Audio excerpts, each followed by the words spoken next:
ጥንዷን የፈጠርኩላት የሆንኩኝ አለ። ማነች ያቺ ጥንዷ? ሔዋን ነች። ከማን የፈጠርኳት አለ? ከራሷ ከዛችው ከአንዷ ነፍስ ብሎ ተናገረ። ይህን ነቢያችን ሰለላሁ ዐለይሂ ወሰለም ሐዲስ ላይ ሲናገሩ ምን አሉ? ኸለቀ ላሁ ሐዋ ሚን አደም ምን ሸቅህ ልአይሰር፣ አላህ ሐዋን ከአደም የግራ ጎን ፈጠራት አሉ። ስለዚህ የመጀመሪያዎቹ ሰዎች እነሱ ናቸው። ኃጢአትን ሰርተው ነበር ወይ? አላህ ስብሓነሁ ወተዓላ በጀነት ውስጥ እንዲኖሩ ካዛቸው በኋላ ምን አለው ለአደምና ሐዋ? ወቁልና ያ አደም እስኩን አንተ ወዘውጁከ ልጀነ ወኩላ ሚንሃ ረገደን ሐይሱ ሽእቱማ ወላ ተቅረባ ሃዚሂ ሸጀረተ ፈተኩና ሚነ ዛሊሚን ይላል። ለአደምና ለሐዋ በእርሷ ውስጥ በጀነት ውስጥ ግቡ፣ እንደፈለጋቸው ውስጥ ግን ጠጡ፣ ነገር ግን ይችን ዛፍ ፍሬ እንዳትቀርቡ ነፍሳቸውን ከበደሉ ሰዎች ትሆናላችሁ እናላቸው። እነርሱም በሰይጣን ጉትጎታ አማካኝነት ያችን በሉ። ወደ ምድር ውረዱ ተባሉ። ቁልና እህቢጡ ሚንሃ ጀሚዓ፣ በሉ ሁላችሁም ከዚህ ውረዱ አላቸው። ፈኢማ የእትየነኩም ሚኒ ሁደን ፈመን ተቢዐ ሁዳየ ፈላ ኸውፉን ዐለይሂም ወላ ሁም የሕዘኑን። ወቻለ ይሄ ነው የሰጣቸው አምላክ አላህ ሱብሓነሁ ወተዓላ ሲያወርዳቸው ጊዜ ምን አላቸው? ዳግም ወደ ገነት የሚመለሱበትን መንገድ አሳውቋቸው ነው የተመለሱት። እኔ የሆነ አንድ ቅኑ መንገድ ለአንተም ለዘሮችህም እልክላችኋለሁ ማለት። ያን ቅኑ መንገዴን የተከተለ ሰው በእነርሱ ላይ ፍርሃትም ሆነ ሐዘን አይኖርባቸውም ማለት ነው። ነገር ግን ያን የምልከውን አንድ ቅኑ መንገዴን የስተባበለ የካደ ሰው እሱ የገሃነም ሰው ይሆናል ማለት።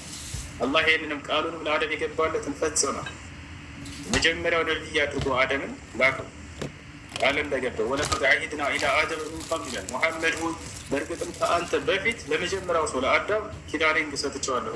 የአላህ ሱብሓነሁ ወተዓላ ኪዳን ለነቢያት ምንድን ነው? ኢስላም ነው። ኢነ ዲነ ዒንደ ላሂ ልእስላም ይላል። ከእኔ ከአላህ ዘንድ ቀጥተኛው ሃይማኖት ኢስላም ነው አለ።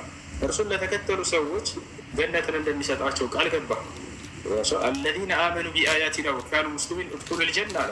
እነዚያ ሙስሊም የሆኑትን ገነትን ግቡ ነው የምላቸው አለ ቃል በቃል። ነቢያችን ሰለላሁ ዐለይሂ ወሰለም ምን አሉ? አልጀነቱ ላ የድኹሉሃ ኢላ ነፍሱ ሙስሊማ፣ ገነትን ሙስሊም ነፍስ እንጂ ሌላ ማንም አይገባበት። ለወዲሁ ወቁ ብሎ ተናገሩ። ስለዚህ ይህን ቃል የገባለትን ለአደም ዐለይሂ ሰላም በየትውልዱ ላይ ነቢያትን እያስነሳ ምን አንድ ብለተውን ቅኑ መንገድን ተከተሉ እያለ አዘዛቸው። ይህንንም አደረጉ። አደም እና ሐዋ ወደ ጀነት ተመላሽ ናቸው ወይ? አዎ ናቸው፣ ወደ ጀነት ተመላሾች ናቸው። ምክንያቱም ነቢያችን ሰለላሁ ዐለይሂ ወሰለም ቃል በቃል ይህን ነገር አደም ነቢያቶች በጀነት እንደሆኑ ከተናገሩ በኋላ በቁርአን በሐዲስ ተነግሯል። ከዚያ በኋላ የመጀመሪያው ነቢይ ታዲያ ማን ነው ሲባሉ አደም ነው። መን ሁወ አወሉ ልአንቢያ ብሎ ሁዘይፋ ብን የማን የተባለ ሰሓባ ጠይቃቸዋል። በአላህ መልእክተኛ ሆይ የነቢያቶች መጀመሪያ ማን ነው ነው ጠየቃቸው። ቃለ አደም፣ አደም ነው አሉት።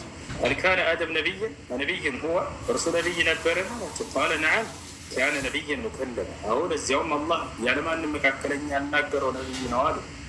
እዚህ የመጀመሪያው ነቢይ አደም ዐለይሂ ሰላም ነው። ለእርሱና ለሚስቱ ለልጆቹ የአምላክን ሕግና ስርዓት ያስተምር ዘንድ የተላከው እርሱ። እሺ አንዴ ብቻ ነው ያን ፍሬ ሲበሉ ምንም ትሆናላችሁም አላ ናቸዋል እንጂ ያን ፍሬ በበላችሁ እኛ ጋር ሞትን ትሞታለህ ይላል። ያን ፍሬ በበላቸው ጊዜ ከሚወጡት ነፍሳቸውን ከበደሉ ሰዎች ትሆናለህ አለው። ከዚያ በኋላ ውጣር ወደ ምድር እንዲወርድ አደረገ። ሞትን እንዳይሞት እንደሱ አደረገ። ይህን ያላቸው ሰይጣን ነው። ይህን ያላቸው ሰይጣን ነው። ጀማዓ ምንድን ነው ያላቸው ሰይጣን? በገነት ውስጥ ስለምትዘወትሩ ነው። ወደ መላእክነትም ስለምትቀየሩ ነው። ገነት ገብተን ወደ መላእክ እንቀየራለን የሚል የሰይጣን ትምህርት። ሰይጣን ራሱ ምን እንዳላቸው አምላክ አላህ ሱብሓነሁ ወተዓላ በቁርአን ላይ ይነግረናል። ምን አላቸው? ተወስወሰ ለሁም ሸይጣን፣ ሰይጣንም ለእነርሱ ወጥቦታቸው አለ። ሊዩብዲየ ለሁማ ማ ውሪየ ዐንሁማ ሚን ሰውአቲሂማ ወቃለ ማ ነሃኩማ ረቡኩማ ዐን ሃዚሂ ሸጀራ ኢላ አን ተኩና መለከይኒ አው ተኩና ሚነል ኻሊዲን። ጌታቸው አላህ ይችን የዛፍ ፍሬ አትብሉ ብሎ የከለከላችሁ ተበላችኋት በዘላለም ዘውታሪዎች ስለምትሆኑ እንዲሁም ደግሞ እንደ መልአክ ስለምትሆኑ ነው አላቸው። ተመልከቱ፣ እንደ መልአክ ወደን እንቀይራለን። ይሄ ሰይጣን ነው ለአደም ያለው። ሰው ነህ፣ ምንም አትቀይር፣ ሰው ነህ፣ በቃ ወደ መልአክ እንቀይራለን ብሎ ምሳሌ ቦታቸዋል አይደለ? ኢላ አን ተኩና መለከይን፣ መልአክ ስለምትሆኑ ነው አላቸው። ይሄ ነው ጳውሎስ የተናገረው። በፍጹም ሰዎች ወደ መልአክ ይሆናሉ የሚባል ሁኔታ የለም። ሰው ነህ ለዘላለም በጀነት ውስጥ የምትኖር ትሆናለህ። ይሄ ነው አላህ ስብሓነሁ ወተዓላ ወአነከ ላ ተዝመኡ ፊሃ ወላ ተድሓ፣ አንተ በእርሷ ውስጥ አትጠማም አትራበም እያለ አላህ ገልጾልናል። ይህም ባህሪያችን አለ። ላ የዙቁነ ፊሃ ልመውት፣ በእርሷም ውስጥ ከገባችሁ ሞትን አትቀምሱም ብሎ እና ይህ ወደ መልአክ የሚለው ነገር በፍጹም ስህተት ነው። እና አደም ዓለይሂ ሰላም እና ሐዋ ያችን የዛፍ ፍሬ በሉ። ከበሉ በኋላ አላህ ሱብሓነሁ ወተዓላ በሉ ወደ ምድር ውረዱ አላቸው። መሞታቸው በኃጢአት ምክንያት የመጣ ነው ወይ? አይደለም።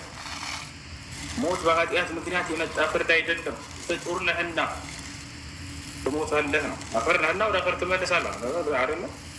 ስለዚህ ከአፈር እስከ አፈር መመለሱ ያለ ነው። ፍጡር ነው አይደለ? ይሞታል። መልአክ ምንድን ነው? ፍጡር ነው፣ ይሞታል። ሰማይና ምድር እንዳለ አላቂዎች ናቸው፣ ያልፋሉ ነው ባሉ ራሱ ብሎ ማለት ነው። ማለት ግን አያልፍም። ሰማይና ምድር ያልፋሉ፣ በውስጣቸውም ያለ ሁሉ ያልፋል። አላህ ቃል በቃል ሲናገር ይላል ኩሉ መን ዐለይሃ ፋን፣ በእርሷ ውስጥ ያለ ሁሉ በሰማይም በምድር ያለ ሁሉ ጠፊ ነው አለ። ወየብቃ ወጅሁ ረቢከ ዙል ጀላሊ ወልኢክራም፣ ይክበርና ይልቅና ባለቤት የሆንኩት እኔ አምላካችሁ ብቻ ስቀር እያለ ይናገራል ይሰራ እና ስለዚህ ወደ መላእክት ምናምን የሚለው ይሄ ስህተት ነው። ሞት ስንት አይነት ሞት አለ? ምናችን ስንት አይነት ሞት አለ? የስጋ ሞት አለ፣ ሌላ ሞት የለም አለ። የስጋ ሞት አለ፣ የነፍስ ሞት አለ። ሰውየው ከአምላኩ በራቁ ራሱ ይሄ በእርሱ ሞት ነው፣ ችግር የለም። ነገር ግን ክርስቲያኖች ደግሞ ያንን የመንፈስ ሞት ትሞታለህ ያሉት አዳም፣ እንደሱ ነው የምናምነው። የስጋውን እሺ፣ ወይቱ ጋር የመንፈስ ሞት ትሞታለህ አለ። ፍሬ በበላ ጊዜ ትሞታለህ አለ። ፍሬውን በልቶ ግን አልሞተም። እሱን አልጠየኩም። የመንፈስ ሞት ትሞታለህ አለ። የቱ ጋር ነው? መንፈስ አትሞትም ሲጀመር። ሲኦል ስትገባ ሞተች አይደለም የምንለው? እና መንፈስ አትሞትም፣ እሱ ስጋ ነው የሚሞተው። ሲኦል ስትገባ መቼ ሲወት አይደለም ሞት ነው አይደል? የዘላለም የሞተው ሞት እዛኔ ሲኦል ገባ አልገባም። ሞትን ትሞታለህ አለው እንጂ የመንፈስን ሞት ትሞታለህ አላለውም። እንደዛ ብሎታል ካልሽ ማስረጃ ሞታት። ምክንያቱም ፍሬውን ከበላ በኋላ አዳም በህይወት ነበረ፣ ለዛ ነው። እሱን አልጠየቅሽም። አልሞተም። እንደውም እንደተሳሳተ ነው እግዚአብሔር ቃሉ ላይ እንደምንረዳው። ምክንያቱም በበላህ ጊዜ ሞትን ትሞታለህ ነው ያለው። ሞትን ትሞታለህ የሰማይ ሞት እንደሆነ ማስረጃ ስትነስ። ምክንያቱም የስጋ ሞት ቢሆን ኖሮ የበላ ጊዜ ሞት ነበር። እንዴት በይሆን ራችን ይኸውልሽ፣ ቢሆን ኖሮ ሳይሆን የተማርሽውን ሳይሆን አሁን እዚህ ቦታ ጋር ስታወሪ የተጻፈ ነው የምታወሪ። የሚነግሯችሁን እዛው ጣል አድርጉትና ተረቱን ማለት ነው። ከይቅርታ ጋር ተረት የምለው መጽሐፉ ላይ የሌለ ነገር ከሆነ ነው ያን ነገር ተይውና እንደሱ ከሆነ እንግዳውንስ ጥቅስ ስጭን አብዱልከሪም አወጣላት። ሁለት አይነት ሞት እንዳለ አመንክልኝ አይደል? አይደለም በሱን አይደለም እየጠየኩኝ ያለሁት ስለሱ ሞት ምን ስንት ለስንት ይከፈላል የሚለው ነው። አሁን አንቺ የተጠየቅሽው ምንድን ነው? አዳምን እግዚአብሔር ያለው የነፍስን ሞት ትሞታለህ ነው ያለው የሚለውን አሳይ። የት ጋር እናውጣ? ያው ሞትን ትሞታለህ የሚል ቃል አለ መጽሐፍ ላይ። ይህን ፍሬ በበላ ጊዜ ያለው እሱ ጋር ሞትን ትሞታለህ ካለው አዳም ወዲያው መሞት ነበረበት። መቼ ነው የሞተው አዳም? ከዚያ በኋላ ብዙ ቆይቷል። አልሞተም አዳ ቆይቶ እዚህ ጋር አንዴ አሁን ያወጣለሽ እና የነፍስ ሞት ትሞታለህ ብሎታል ብለሽናል ቅድም። የቱ ጋር ነው እንደሱ ያለው? ምዕራፍና ቁጥር ነገር ያወጣላት አብቶ ኦሪት ዘፍጥረት ምዕራፍ 2:16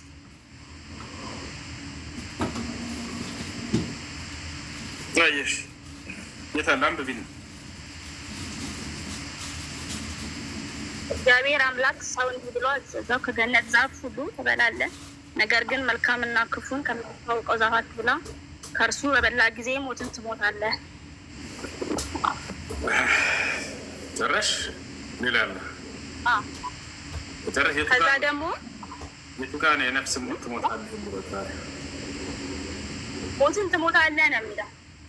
እሱንማ ቅድም እኔም እየነገርኩሽ ነበር። ሞትን ትሞታለህ ብሎት አልሞተም ኑሯል። ግን አዳም ይህ ያሳየው እግዚአብሔር እንደተሳሳተ ነው። እንደው ከዚህ በኋላ አዳም ኑሯል አልኖርም? ኑሯል ኖሯል። ግን ያውልህ እንዴት መሰለህ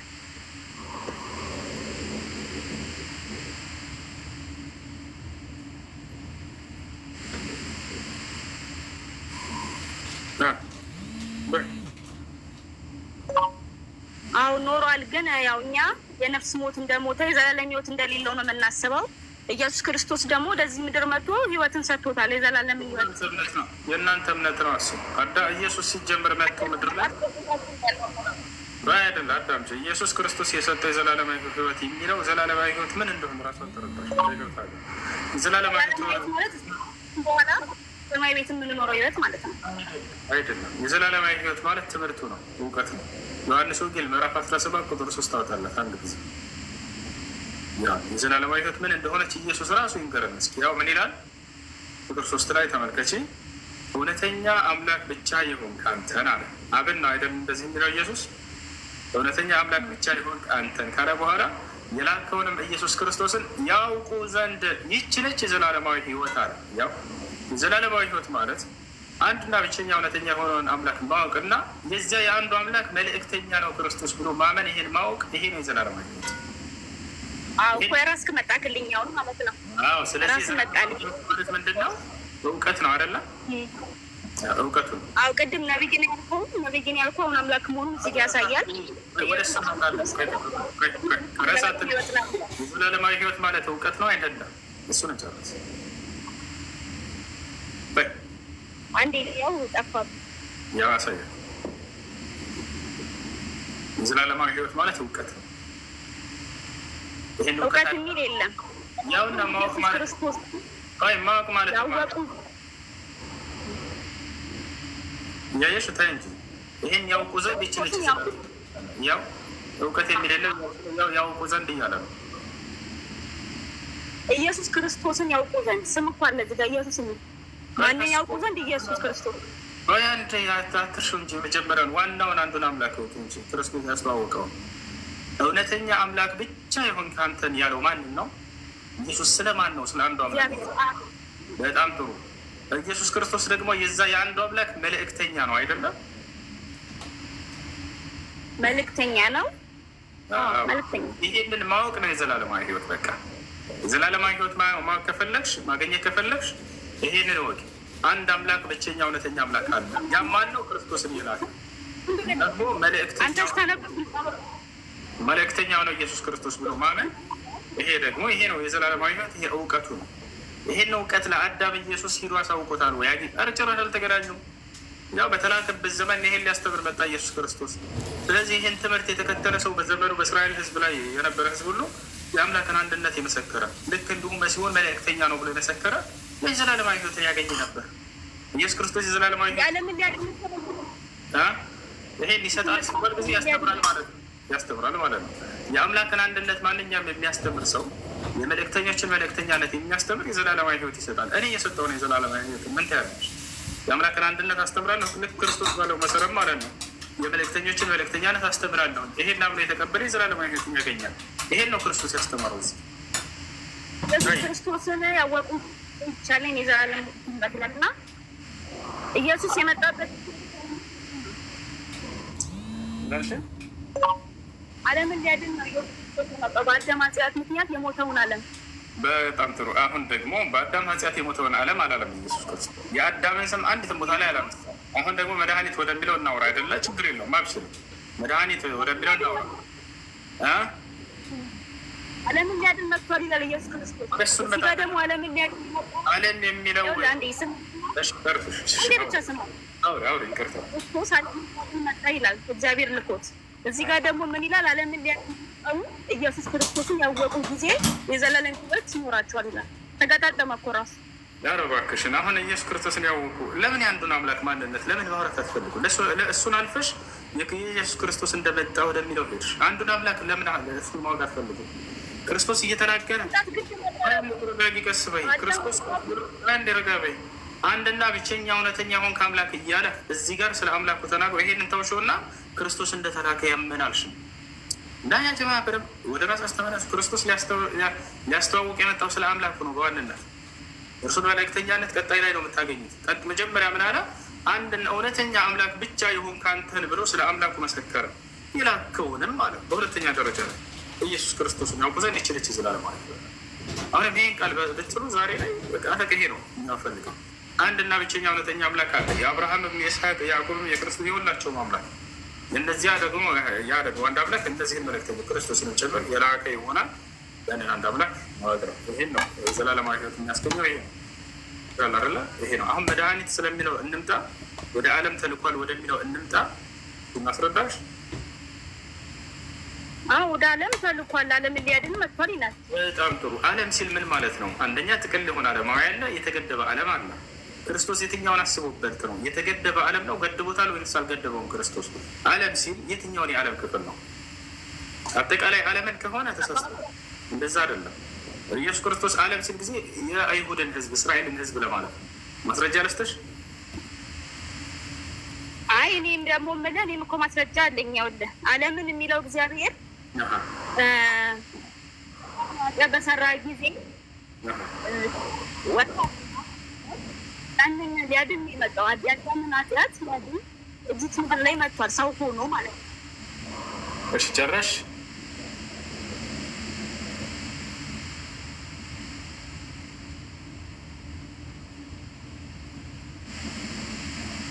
ጨረሽ? እሺ ጨረሻል? አዎ ማለት እሺ ምንድን ነው ያልሽው? አሁን ድገሚው። አዳም በሰራው ኃጢአት ምክንያት ከገነት ተባሮ ነበር እና ያንን ያንን መጥቷል ኢየሱስ ነው ማለት ስጋ ለብሶ ግድ መሰቀል ስለነበረበት ስጋ መልበስ ነበረበት። እግዚአብሔር መንፈስ ነው። እሺ አዳም አንደኛ ኢየሱስ ክርስቶስ ቦታ ላይ ነው ስለ አዳምና ስለ ሰራው ኃጢአት ያወራበት አንዲት ቦታ አለ መጽሐፍ ቅዱስ ላይ? በጣም ጥሩ። አያስችልሽ ስለ አዳምና ስለ ሰራው ኃጢአት ያወራበትን አንድ ጥቅስ እስኪ፣ አንዲት ብቻ ነው የምፈልገው፣ ሁለት ራስ ነው የምፈልገው። እንደም እንኳን ነበብከው ሞትን ትሞታለህ ፍሬ ስትበላ አለው እኮ ኢየሱስ ክርስቶስ። ልብ በይ፣ ኢየሱስ ክርስቶስ የመጣበትን ዓላማ ሲናገር እኔ የመጣሁት አዳም እና ሔዋን ለሰሩት ኃጢአት በገነት ውስጥ የሰሯትም ኃጢአታችንን በዚህ ምክንያት በሰው ልጆች ላይ በመጣው እርግማን እኔ ይህንን ላስምርላችሁ መድኃኒት ለሆናችሁ የመጣሁት ብሎ የተናገረበት የቱ ቦታ ላይ ነው? የቱ ጋር ተናግጭ? ስጀመር አዳምን ስውን አላነሳም ኢየሱስ። አንዲት ቦታ ላይ ኢሳያስ 53 ላይ ኢየሱስ ክርስቶስ በሚያስተምርበት ጊዜ አዳምንና ሔዋንን አንስቶ ስለሰሩት ኃጢአት አንስቶ እኔ ይህንን ላስምርላቸው መድኃኒት ለሆናችሁ መጣ ያለበት አንድ ቦታ አለ ወይ? ኢሳያስ 53 ላይ ኢየሱስ ክርስቶስ አይሰማሽም እንጂ ኢየሱስ ክርስቶስ ሲያስተምር የነበረው መቼ ነው? ራሄል በጣም ጥሩ። የዛኔ ሲያስተምር ጊዜ ኢየሱስ ክርስቶስ መድኃኒት ሊሆን እንደመጣ ለዓለም ምናምን ተናግሯል አይደለ? በትንቢት ተናግሯል። ይመጣ እንደሆነ በትንቢት በኢሳያስ ትንቢት ተናግሯል። ወደ ትንቢቱ እንመጣለን። ኢየሱስ ክርስቶስ ሲያስተምር ጊዜ ስለ አዳምና ስለ ሰራው ኃጢአት አንስቶ እንደው እኔ ይህን መድኃኒት ለሆንላችሁ ላስምርላችሁ መጣ ብሎ ተናግሯል ወይንስ አልተናገረም ጭራሽ?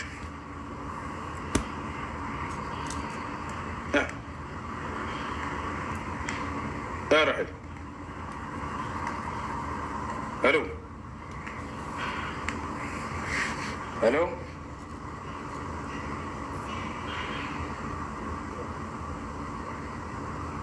ሄሎ ሄሎ ራይን ሄድ ጌታ ሰው ኢየሱስ ክርስቶስ አይደለም ስለ አዳም ኃጢአት ሊያወራ መጥቶ ምድር ላይ አዳም የምትለውን ስም ራሱ አላነሳም። አንዴ አዳም ብለህ ሰርች አድርግ እስኪ።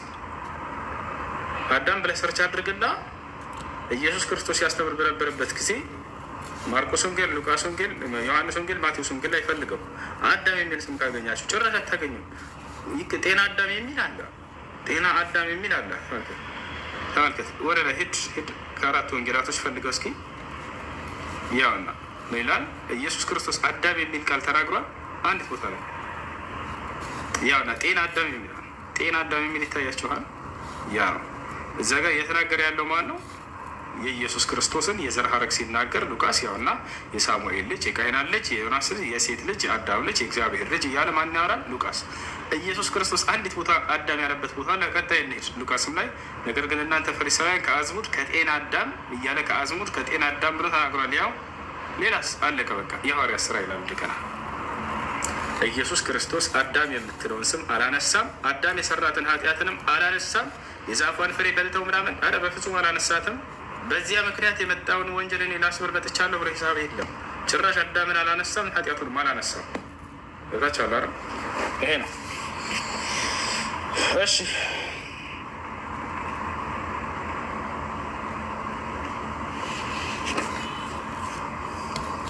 ይልቁንስ የሚዳንበት መንገድ ለሚያስተውሉ ሰዎች ቅድም አሳይተናል። ዮሐንስ ወንጌል ምዕራፍ 17 ቁጥር 3 አንድና ብቸኛ እውነተኛ የሆነውን አምላክ ክርስቶስ ደግሞ የእርሱ መልእክተኛ እንደሆነ ይህን ማወቅ ነው የሚያድና የዘላለማዊ ሕይወት የሚባለው ያንን ሲያውቅ ጊዜ ነው ሰውዬ። ይሄ ነው። እሺ ራሄል ልክ ነን አይደለ? ማለት አሁን ቢሆን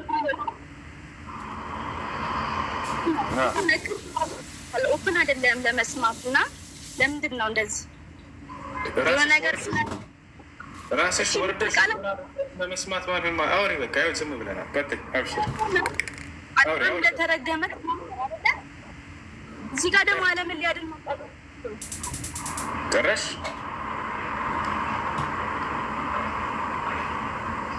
ጨረሽ? አሁን አውራት ትፈቅጂልኛለሽ?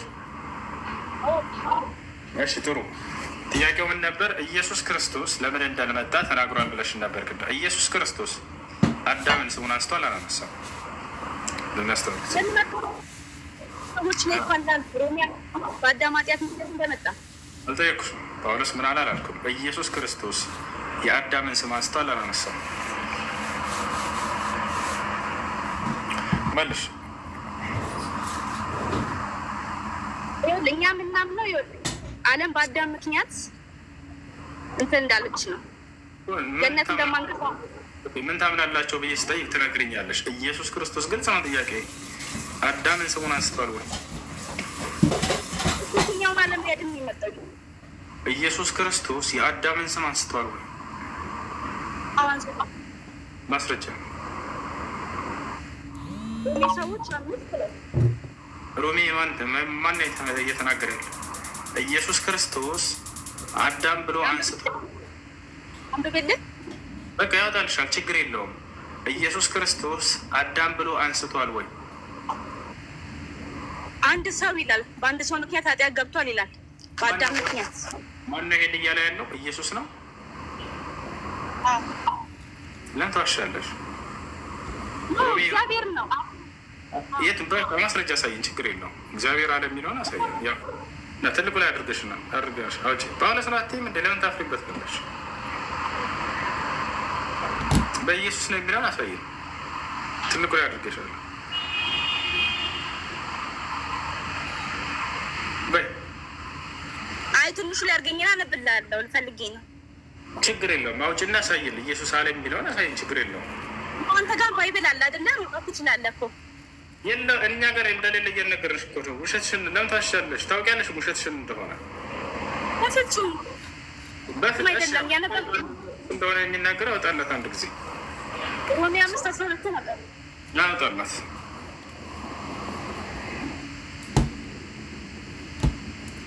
እሺ ያው ሮሜ 5:12 ያው እሺ አውጥቶልሻል። ራሄል አለሽ አለ አውጭ አንብቢ። ያው ስለዚህ ምክንያት ኃጢአት በአንድ ሰው ወደ ዓለም ገባ፣ በኃጢአትም ሞተ።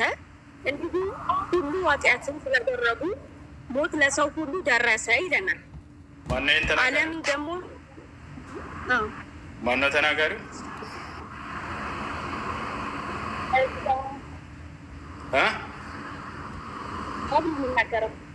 ማነው ተናጋሪው? ጳውሎስ ወይም እግዚአብሔር አለች።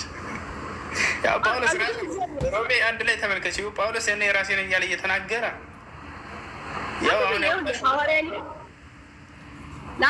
ሐዋርያ ሊሆን የተጠራ የኢየሱስ ክርስቶስ ባሪያ ጳውሎስ በነቢያቱ አፍ በቅዱሳን አስቀድሞ ተስፋ ለሰጠው ለእግዚአብሔር ወንጌል ተለየ። ይህም ወንጌል በስጋ ከዳዊት ስለተወለደ እንደ ቅዱስና መንፈስ ግን ከሙታን መነሳት የተነሳ በኃይል የእግዚአብሔር ልጅ አንዴ ዝቅ አረክብ አብላት እንዳታቆሚ እስከ ቁጥር 8 ልልሽ ነው። ቁጥር 8 ላይ ጳውሎስ ማን እንደሚያመሰግን ትነግሪናለሽ። ምክንያቱም በቀላሉ ማወቅ ትችላለሽ። ተናጋሪው ማን እንደሆነ ለማወቅ ቁጥር 8 አንብቢልኝ ቀለል አድርገሽ። በቃ ነገር የመጣሁት ወደ ዓለም ሞት እንደገቡ። ቆይ ተናጋሪው ማን እንደሆነ ለማወቅ ቁጥር 8 አንብብልኝ። ሮሜ 1:8 ላይ ምን ይላል? እስቲ አንብብልኝ። ያወራው በዓለም ሞት ስለመግባቱ ያወራው እኮ ተናጋሪው ማን ነው? የሮሜ መጽሐፍ ተናጋሪው ማን ነው? እሱ እየጠየቅሽ ያለው ኢየሱስ ያለበትን ነው። አንቺ ደግሞ ያመጣሽ ያለሽው የጳውሎስ መልእክት ነው። እሺ ራሄል አልተገናኝም። ጥያቄ ነው መልስሽ አልተገናኝም። እሱ እየጠየቅሽ ያለው ኢየሱስ ያለበት ቦታ አለ ወይ? አንቺ የጠቀሽው የሮሜ መጽሐፍ ጸሐፊ ማን ነው? ጳውሎስ። አይገናኝም። እሺ ዝም ብለሽ ነው ያደከምሽ። ቁጥር 8 ላይ እምነታችሁ በዓለም ሁሉ ስለተሰማች አስቀድሜ ስለሁላችሁ አምላኬን በኢየሱስ ክርስቶስ አመሰግናለሁ እያለ ነው ጳውሎስ። አምላኬን በኢየሱስ አመሰግናለሁ። ጳውሎስ ራሱ ኢየሱስ አምላክ ነው ብሎ ያምን በነገራችን ላይ ከደስ እንዳያስወጣች ነው። ሁሱ ቀጥል። ይህን መልእክት እየጻፈ ያለው ራሱ ጳውሎስ እንደሆነ እዚሁ ሮሜ ላይ ያሳየት። ሮሜ 16:22 ነው። ሮሜ 16:22 ነው። ይህንን ጨርስ ትጠይቃለሽ። ሮሜ ጸሐፊ ራሱ እንደሆነ ጳውሎስ እንደሆነ ሮሜ 16:22 ነው። አንብቢ። ምን ይላል? ይህን መልእክት የጻፍኩት እያለ ይናገራል ራሱ። ይህን መልእክት የጻፍኩት ኔትርትስ በጌታ በሰላም አቀርብላቸዋለሁ። ይህንና የቤተ ክርስቲያን ያውና ጳውሎስ ብዙ ቦታ ላይ ራሱ እንደጻፈ ይናገራል። እንዲህ ታምኜ ስናገር ጊዜ ጌታ እንዳዘዘኝ አይደለም በሞኝነት ላይ የምጽፍላቸው የምነግራቸው እያለ ጳውሎስ ይናገራል። አውጣ አንድ ጊዜ እሱ ነው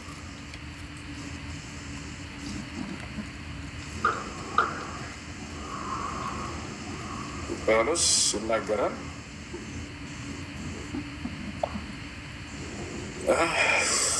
ያው እና እንደዚህ ታምኜ ስመካ የምናገረው አለ ጳውሎስ በሞኝነት እንጂ ጌታ እንዳዘዘኝ አልናገርም። አንቺ ደግሞ አይ ጌታ አዞት ነው እያልሽ ነው። አሁን አንቺ ጳውሎስ ተቃዋሚ ሆንሽ ማለት ነው። ጳውሎስ ያው ምን አለ? እኔ እንዲህ ታምኜ ስመካ የምናገረው በሞኝነት እንጂ ጌታ እንዳዘዘኝ አልናገርም። እኔ እምላለሁ ጌታ አይደለም ይላል ሌላ ቦታ ላይ። እኔ ነኝ ይህን የምለው እንጂ ጌታ አይደለም እያለ ይናገራል። ራሱ እንደሚናገር ሰውየው ብዙ ቦታ ላይ ጳውሎስ ያው ጌታ አልናገርም ማለት አለ። ከዘጋው ቋጫው እሱ ራሱ ቦታ ላይ ነው ለማታምኑ ቦታ ሆኖ ሲናገር ጳውሎስን ብቻ ለምን ታምነዋለህ? ጳውሎስን ካመንከው ሌላ ጌታ መሆኑን ደግሞ መጽሐፍ ቅዱስ ይናገራል። እሱ ለማትቀበለው ይሁንና እንደዚህ እየተናገረ ከራሴ ነው የምናገረው እያልኩ ነው። ጳውሎስ ጌታ እንደዚህ አልናገርም ማለት አሁን ሀሳባችን ምን አልሽን? ስለ ጳውሎስ ነገርከኝ አይደል? መጽሐፍ ቅዱስ እዛ መጽሐፍ ቅዱስ ላይ ደግሞ ስለመሆኑ ይናገራል ነው የሚለው። ስለመሆኑ ኢየሱስ ጌታ ጌታ ስለመሆኑ ነው ያልሽው? በጣም ጥሩ። ጌታ ተደርጎ ነው አይደለም? ኢየሱስ ክርስቶስ በመደረግ ያገኘው ጌትነት ነው ወይንስ አይደለም? በመደረግ ያገኘው ነው፣ ግን ወደ አብ ገብቷል። አሁን እያልኩ እንደመጣሁ በመደረግ ያገኘው ጌትነት ነው። እሺ፣ በመደረግ የተገኘ ጌትነት ደግሞ ስልጣን ነው። ሌላ ሰዎችን እግዚአብሔር ጌታ አድርጓል አላደረገም? ከኢየሱስ ክርስቶስ ውጭ አድርጓል፣ ግን ወደ ራሱ አልመለሳቸውም። መመለስ አይደለም፣ ስለ መመለስ አይደለም ጥያቄያችን፣ ስለ ጌትነት ነው። አትቀይሪ፣ ስለ ጌትነት እያወራን ነው። ኢየሱስ ክርስቶስ በመደረግ ያገኘው ነው ወይ? አዎ በመደረግ ያገኘው ጌትነት ነው። አይሻርላ ያ ይሄ ደግሞ የሹመት ጌትነት ነው፣ ስልጣን ጌትነት ነው። ግን ጌታ ብቻ አይደለም፣ አምላክ አለው። ቅድም እሱ ጨርስ። ኢየሱስ ክርስቶስ አምላክ ያለው አምላክ አለ እዚህ ዓለም ላይ። እኛ በወልድ በመንፈስ ቅዱስ የምናመልከው ሶስት አምላክ አይደለም፣ አንድ አምላክ ነው የምናመልከው። ስለመጣበት አላማ ደስ የሚለው የቱ ጋር አንድ አዳምጪ እሺ። አብ ወልድ መንፈስ ቅዱስ አንድ አምላክ የሚል መጽሐፍ ቅዱስ አለ። መስረች የዮሐንስ ወንጌል 16 ዮሐንስ ወንጌል ስንት? 16 ዮሐንስ ወንጌል 16 እሺ፣ ቁጥር ስንት?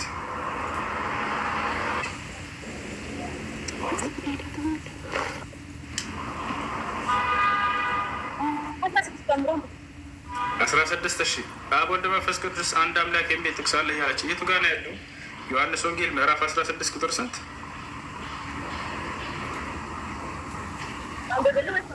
አነባለሁ፣ ችግር የለውም። ዮሐንስ ወንጌል ምዕራፍ 16 ቁጥር ስንት? ቁጥር 27 እሺ።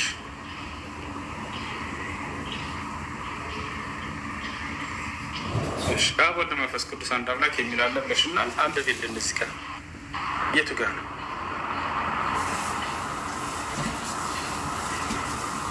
ራሄል ራሄል ሄሎ ወይ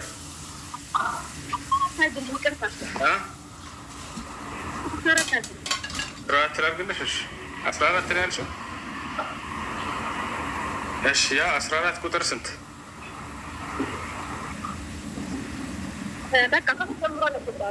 እሺ አብ ወልድ መንፈስ ቅዱስ አንድ አምላክ የሚለው ጥቅስ ቁጥር 1 ላይ ነው ያለው። ቁጥር ስንት ላይ ላምብብ? ይገባሃል የሚል ማስረጃ የሚባል ነገር የለም። የቱ ጋ ነው ጥቅሱን ንገሪ ላውጣ። ዮሐንስ ወንጌል ብለሽ አብ ወልድ መንፈስ ቅዱስ አንድ አምላክ የሚለው ጥቅስ የቱ ጋ ነው? መፍራት የሚባለውን ተረጋጊ። እኔን ፈራ እያልሽ ነው? እሺ አብ ወልድ አንድ አምላክ የሚለው ጥቅስ የቱ ጋ ነው ንገሪኝ ነው አሁን ላውጣ። 1 ላይ ነው 2 ላይ ነው የቱ ጋ ነው? ስንት ላይ ባለው? 20 ቁጥር 20 ላይ ነች። 14 ጀምሮ እስከ 20 ባለው ነው።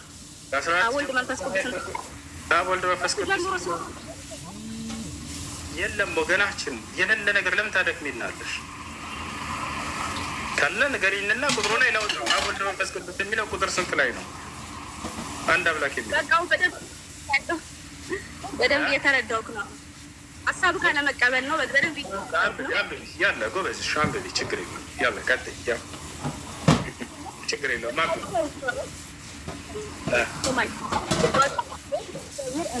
በእኔም ደግሞ በአባቴ ቤት ብዙ መኖሪያ አለ።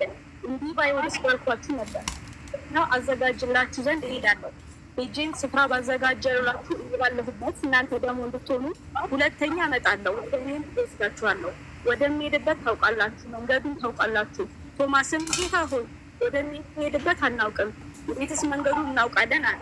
ኢየሱስም እኔ መንገድና እውነት በእኔ በቀር ወደ አብ የለም። አብ ቅድም አብ ወልድ መንፈስ ቅዱስ ያልኩት እዚህ ጋር አብ ማብራራት ሽንታ ይሆን አንድ ቀጥ ጎበስ ከዛ ደግሞ ውስጥ ታውቁ አባትን ደግሞ ያወጣችሁ ነበር። ኢየሱስ እንድታውቁ አብን ታውቁ ለማለት ነው። አይታችሁማል አለው። ፊልጶስም ጌታ ሆይ ይህንና ይበቃናል አለው። አንተ ፊልጶስ ምን ያህል ዘመን ከእናንተ ጋር ሲኖር አታውቀኝምን? እኔን ያየ አብን አይቷል። እንዴትስ አንተ አብን አሳየኝ ትለኛለህ? እኔ በአብ እንዳለው በእኔ እንዳለ አታምንም? እኔ የምነግራችሁ ቃል ከራሴ ነገረው፣ ነገር ግን በእኔ የሚኖር አብ ስራውን ይሰራል። እኔ በአብ እንዳለው አብን በእኔ እንዳለ እመኑ። ባይሆን ስለ ራሱ እውነት እውነት እላችኋለሁ፣ በእኔ የሚያምን የማደርገው እርሱ ደግሞ ያደርጋል፣ ይበልጥ ያደርጋል። ወደ አብ እሄዳለሁ፣ አብን ወልድ እንዲከበር እዚህ ጋር ወልድ የምትለውን ያዝልኝ። ወልድ ጨረሽ? አብን ስለሚከበር በስሜ የምትለምኑት ሁሉ አደርገዋለሁ። ስለ በወልድ እንዲከበር እግዚአብሔር በኢየሱስ እንዲከበር ማለት ነው። እንዲከበር በስሜ የምትለምኑት ሁሉ ማናቸውም ነገር በስሜ የምትለምኑ አደርገዋለሁ። ስትወዱ ትእዛዜን ጠብቁ። እኔም አብን እለምናለሁ ለዘላለም ከእናንተ ጋር እንዲኖር ሌላ አጽናኝ እሰጣችኋለሁ። እርሱም ዓለም የማያየው የማያውቀው ስለሆነ ሊቀበሉ የማይችለው የእውነት መንፈስ ነው፣ መንፈስ ቅዱስ ማለት ነው። እሺ ጨረሽ? መንፈስ ወልድ መንፈስ ቅዱስ። ስለዚህ አብ ወልድ መንፈስ ቅዱስ አንድ አምላክ የሚለው ጥቅስ የቱ ጋር ነው ያለው? አብ እግዚአብሔር እንደሆነ ነገረን። ምን ማለት ነው? ምን ማለት ነው? አይደለም ጥያቄ። አብ ወልድ መንፈስ ቅዱስ አንድ አምላክ የሚለው ጥቅስ ቁጥር ስንት ላይ ያለው ነው? እኛ ሰዎች ነው አይደለ? መረዳት እንችላለን ነገር ይህ ቃል ስትሰበብ እንተሰማ። አብ ወልድ መንፈስ ቅዱስ አንድ አምላክ የሚለው ጥቅስ የቱ ጋር ነው ያለው? እኔን ቃል ሳነብ አብ ወልድ መንፈስ ቅዱስ አንድ መሆናቸውን ተረድቻለሁ። ምክንያቱም ጭንቅላት አለኝ። በቃ ጥሩ። ስለዚህ እኔ ተረድቻለሁ በይና ያዥዘው ግን አላት በይልኛ ተጽፏል። እሺ አንድ ጥያቄ ልጠይቅ። አብ ወልድ መንፈስ የሚል ቆይ ተስፋ ቁረጥ ከወሬ ዘፍጥረት እስከ ራዕይ ድረስ የለም። አብ ወልድ መንፈስ ቅዱስ አንድ መንፈስ አሁን አስነበች አንድ ነገር የለም ያልኩት እግዚአብሔር ይወዳል። ተመለስ ከአንድ ተረጋጋ። እግዚአብሔር ይወዳል። ላይ ላለመረዳት በጣም እየጣርክ ነው። ለዛ ነው እሱ በእውነት ነው ወንድሜ ነክ በአንድ አምላክ አምናለሁ። ላለመረዳት በጣም እየጣርክ ነው። በጣም እየጣርክ ነው። አትበይ። የጠየቅኩትን ጥያቄ አንቺ አላልሽም እና የቱ ጋር ነው ሁን አምላክ አብ ወልድ መንፈስ ቅዱስ አንድ መሆኑን እየነገረን ነው። ይሄ መጽሐፍ ለምን ቃሉን ትፈልጋለህ? ቅዱስ ላይ የለም። ተስፋ ቁረጭ። ወላሂ የለም። አይሸው አንድ አምላክ። እሺ ከዚህ ቃሉን ተረዳ። እሺ ተረጋጊ። ላስረዳሽ። እሺ ቃሉን አስረዳኝ። ላስረዳሽ ነገር ግን አንቺ የለም አንቺ ያልሽው እዚህ ጋር የአብ ወልድ መንፈስ ቅዱስ የሚል መጽሐፍ ቅዱስ ላይ ወላሂ የለም። ሲታይ ነው አንድ አምላክ ይሄ አለ አብ የሚላለ ወልድ የሚላለ መንፈስ ቅዱስ አለ። ሶስቱን አንድ እንደሚሆኑ እያነበብኩኝ ነው። ሶስቱን አንድ አደረጋቸው። ነገር ግን አንድ አይደለም። ላስረዳሽ። ከአብና ከኢየሱስ ክርስቶስ ማን ይበልጣል? አብ ይበልጣል። እንዴት? አብ ወልድ መንፈስ ቅዱስ አንድ ናቸው። አብ ይበልጣል ብለሻል። አብ ይበልጣል አይበልጥም ከኢየሱስ ክርስቶስ? ኢየሱስ ክርስቶስ አብ ወልድ መንፈስ ቅዱስ አንድ አምላክ ነው እያልኩ ነው። አልጠየቅኩም። አሁን ማን እንደሚበልጥ ደግሞ ንገሪኝ። እኩል እንዳልሆነ አሁን በራስሽ አንደበት መልሰሻል። እውነቱን ታውቃላችሁ፣ መልሳችሁታል። ግን እምነቷ ይሄን ነገር ስለማይፈቅድላት አይበልጥም ወደሚለው ልትመለስ ነው። ማን ይበልጣል ከሁለቱ? አይደለም አብ ወልድ መንፈስ ቅዱስ አንድ አምላክ ነው። ማን ከማን ይበልጣል? አንድ አምላክ እንዴት ከራሱ ይበልጣል? በጣም ጥሩ። አሁን እንደሚበልጥ ማስረጃ ላሳይሽ። በጣም ጥሩ። እንዴት እንደሚበላለጡ ማስረጃ ላሳይሽ። ማን እንደሚበልጥ እንዴት ይበልጣል? አታሳየኝ። እኔ ያሳየሁትን አሳይሻለሁ፣ በደንብ አሳይሻለሁ። እንዴት አንድ አምላክ እንዴት ተረጋጊ፣ አዳምጪኝ። ቆይ ተረቀስ በይ። እንዴት አንድ አምላክ ሌላውን ሊበልጥ ይችላል አለች። ወላሂ ንጹህ ግንዛቤ ማለት ይሄ ነው። ንጹህ ግንዛቤ ማለት ይሄ ነው። አምላክ አምላክን ሊበልጠው አይችልም አይደለም። ነገር ግን ይበላለጣሉ። በጣም እንደሚያሳዝን ሁኔታ እንደሚበላለጡ ከራሱ ከኢየሱስ ክርስቶስ አንደበት ልሰጥሽ ነው። አሁን ስተሽ ምክንያቱም ነብይ ሆኖ ነበር ኢየሱስ። እሱ ጋር ነው የሚበላለጡ። ደስ በይ። አይበላለጡም ብለሽ አሁን ደግሞ እንደሚበላለጡ ከክርስቶስ አንደበት ላመጣልሽ ነው። ከራሱ ከኢየሱስ ክርስቶስ እንዳሳይሽ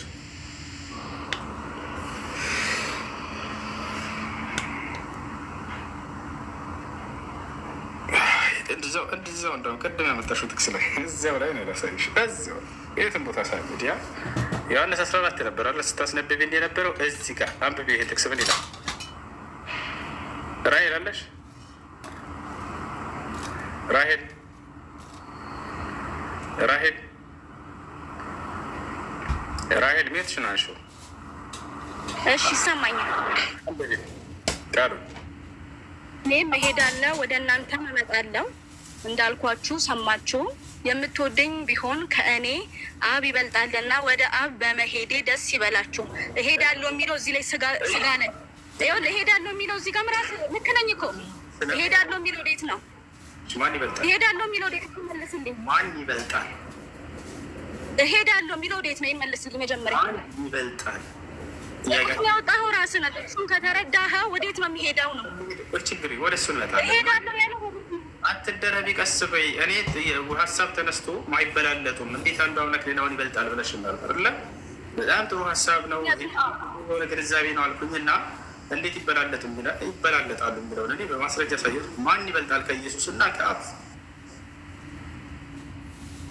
ይኸውልህ አሁን እኮ አብ ብልክ ገብቶሃል አይደለ? እዚህ ጋር ኢየሱስ ክርስቶስ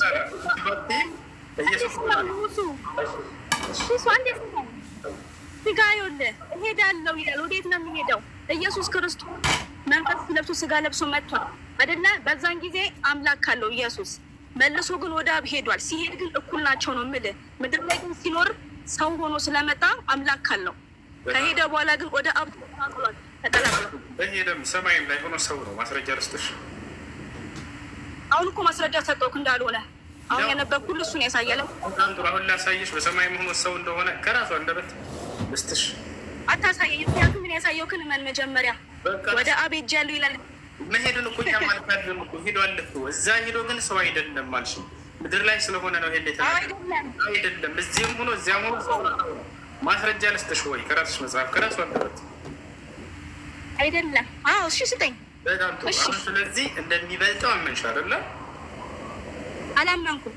አብ ከእኔ ይበልጣል። ምክንያቱም ስጋ ስለሆነ ነው እንደዛ ያለው። አብ ከእኔ ይበልጣል ያለው ሰው ማን ነው? ይህን ተናገሩ። ማን ነው? ኢየሱስ ነው ያለው። ምክንያቱም ወደ አብ አልሄደም ነበር። ከአብ ተለይቶ ነበር። በፍጹም ልታሳምነኝ አትችልም። በአንድ ተረጋጊ። በፍጹም በእውነት ከኔ አብ ከኔ ይበልጣል ያለው ማነው? ኢየሱስ ነው። አሁን ሀሳቧ ምንድን ነው? ይሄን የተናገረው ምድር ላይ ሰው ስለሆነ ነው አለች። በሰማይ ላይ ግን እንደዛ። አሁን ደግሞ ራሱ ኢየሱስ ክርስቶስ ሰው እንደሆነ የተናገረበትን አሳይሽ ነው። በሰማይ ላይ ሆኖ ራሱ ሰው ነው ያሳይሽ። አብሽሩ።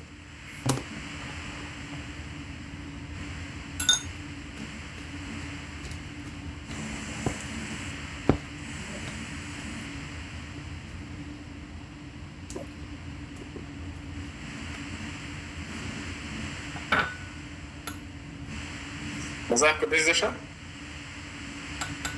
አዎ ይዛለ ሞባይል ላይ እኛሽ አንድ ያትችል ትላለች።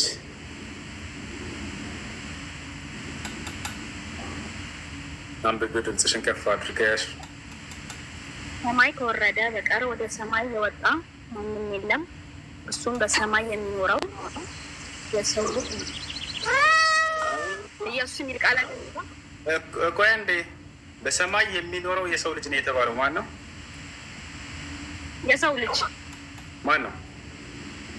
የሰው ልጅ እኮ ማን ነው? ያ የሰው ልጅ ነው። ኢየሱስ የሚል ቃል አይታየኝም እዚህ ጋር። እንዴ ከሰማይ ከወረደ በቀር ከሰማይ የወረደው ማን ነው? የሰው ልጅ ነው የሚለው እዚህ ጋር ኢየሱስ አይደል? ኧረ እባክሽ ናት ሸምተች። ከሰማይ ከወረደ በቀር ወደ ሰማይ የወጣ ማንም የለም አለ። ወደ ሰማይ የወጣው ብቸኛው ሰው ማን ነው? መልሽ መልስ።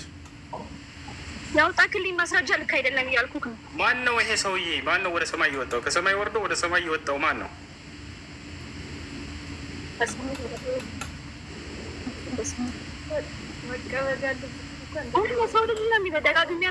ማን ነው ይሄ ሰው ልጅ በሰማይ የወጣው ማን ነው? ንገሪኝ። በሰማይ ከወረደ በቀር ወደ ሰማይ የወጣ ማንም የለም ይላል። ከሰማይ የወረደ ወደ ሰማይ የወጣ ማን ነው? ያን አካል በሰማይ ያለው ኢየሱስ። በጣም ጥሩ። እሺ በሰማይ የሚኖረው ብቸኛው ሰው ማን ነው? ሌላ አካል ከሆነ እሺ ያ ሰው ማን ነው?